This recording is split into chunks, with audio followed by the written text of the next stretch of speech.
Hi sir. Hello, మీ పేరేంటండి? నా పేరు మోహన్ దాస్, నిడమర్రు, మంగళగిరి మండలం నిడమర్రు.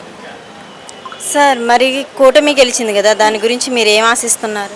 కూటమి గెలవడానికి ప్రజల ఆకాంక్షలు నెరవేర్చాలని ప్రజలు ఎన్ని ఆశలతో కూటమిని గెలిపించారు. అంతకుముందున్న పాలన బాగాలేదు, నీ పాలన కోసం ప్రజలు ఎన్నుకున్నారు కనుక వాళ్ళ ఆకాంక్షలు ఈ కూటమి మొత్తం సంయుక్తంగా కలిసి అన్ని వాళ్ళు ఇచ్చినటువంటి హామీలన్నీ సక్రమంగా నెరవేర్చాలి.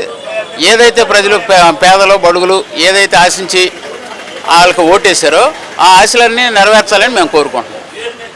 లోకేష్ గారి గురించి మీ అభిప్రాయం ఏంటండి? లోకేష్ గారు యంగ్ లీడర్, ఆయనకు ఒక చేయాలనే ఉత్సాహం ఉంది, ప్రజలకు సేవ చేయాలనే ఉత్సాహం ఉంది కనుక అదే ఉత్సాహాన్ని కొనసాగించాలి.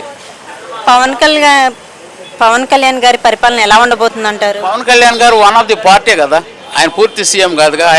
ఆయన గురించి మనం కూటమి గురించే మాట్లాడాలి. మనం ఆయన ఒకరి గురించి మాట్లాడడానికి ఏముండదు. అది ఈ 5 సంవత్సరాల్లో ఈ పరిపాలన ఎలా ఉండబోతుంది అంటారు? అది వాళ్ళు నిరూపించాలి. వాళ్ళు ఏమని చెప్పారో అవన్నీ చేసి వాళ్ళు నిరూపించాలి. మనం ఎట్లా ఎక్స్పెక్ట్ చేయగలం? ముందుగానే మనం చెప్పలేంగా అట్టుండాలి ఎట్టుండాలని. వాళ్ళు చెప్పినవి చేస్తే చాలు జనానికి. వాళ్ళు ఏమైతే హామీలు ఇచ్చారో ఆ హామీలు నెరవేరిస్తే అదే సరిపోతుంది. Thank you sir. Okay, thank you.